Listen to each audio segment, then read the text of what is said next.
Hi, so this is Caitlin Arnold, student number of Z5308017, and these are my solutions to the bonus mark question 1.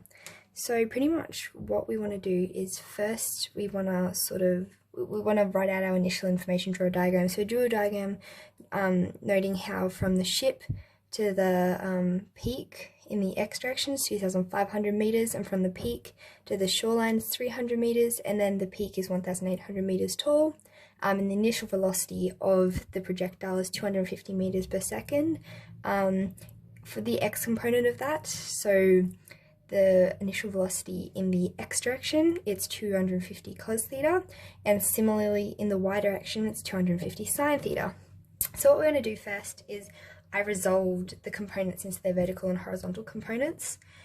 So you see I took the equation, one of the constant acceleration equations that we learnt in class, and I let the y position of the projectile equal the x position final, take x initial, the acceleration in the y direction is equal to negative g, and the velocity in the y direction, the initial velocity, is equal to vi sine theta.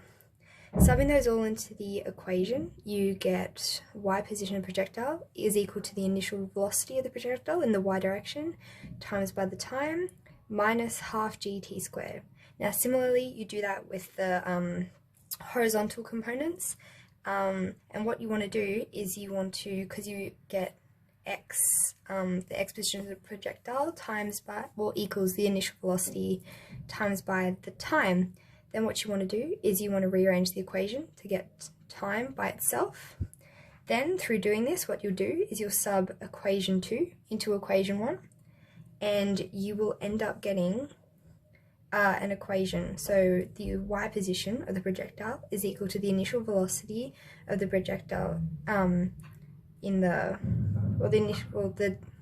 sorry, I'll rephrase that. So the y position of the projectile is equal to the x position of the projectile times by tan theta minus gravity times the x position of the projectile squared over 2 times the initial velocity squared times cos theta squared. So using trigonometric identities, what you can do is you can resubstitute this equation to get it just in terms of tan, and then through this you can use the quadratic equation to pretty much get something that it cancels out the angles, so it enables you to solve to find the angles that the projectile could be fired at. So you'll end up getting this equation here. Now what you want to do is you want to sub in all the values you know. So the initial velocity, the gravity, the acceleration due to gravity, the x position of the projectile, you want to take it when it hits, like from the ship to the peak, because you know the peak height's 1,800, and you kind of want to find the angle where it would just touch that peak or only just miss it. So through doing this, you'll sub all these equations into the derived equation we found, and you'll get a value of tan theta is equal to 2.55 plus or minus 1.35. So rearranging down here, you'll get either tan theta is equal to 3.9 and tan theta is equal to 1.2. Then you'll get theta is equal to tan, inverse tan 3.90, or theta is equal to inverse tan 1.20. Now from this you'll get two angles. You'll either get 75.6 degrees and 50.2 degrees. Now, analysing these, when you see, so there are two angles that could possibly give it, make the projectile like just miss the peak of the mountain.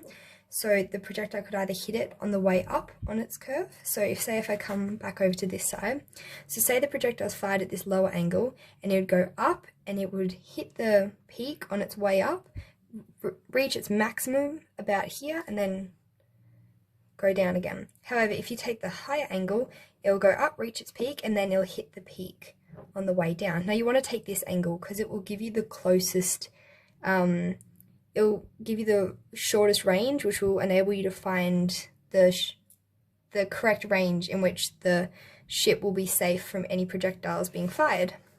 So in this case, that means you'll take the 75.6 degree angle.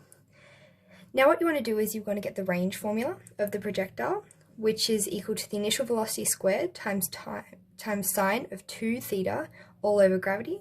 Now you want to substitute your values back in, so your 250 squared times sine bracket 2 times 75.6, because that's the angle that was discussed, and then you'll get an answer of 3,072.41 meters. Now, so distance from the western shore, so the shore of the island, to the projectile impacts. So that range gives you the total range of the projectile, but you want to take away the distance from the ship to the peak and the peak to the shore, and it will be that small distance from the shore to where the projectile actually impacts the water. That'll give you the range at which the ship is safe from enemy ship projectiles. So you go 3,072.41 meters, take bracket 2,500 plus 300 meters, and that'll give you 272.41, and that should be meters there. So therefore, the vessel to the right of the island is protected from the fire of the enemy ship as long as it's within the range bracket 0, 272 meters from the western shore. So as long as it doesn't stray 272 meters out from the shore, it will be safe from the enemy projectile.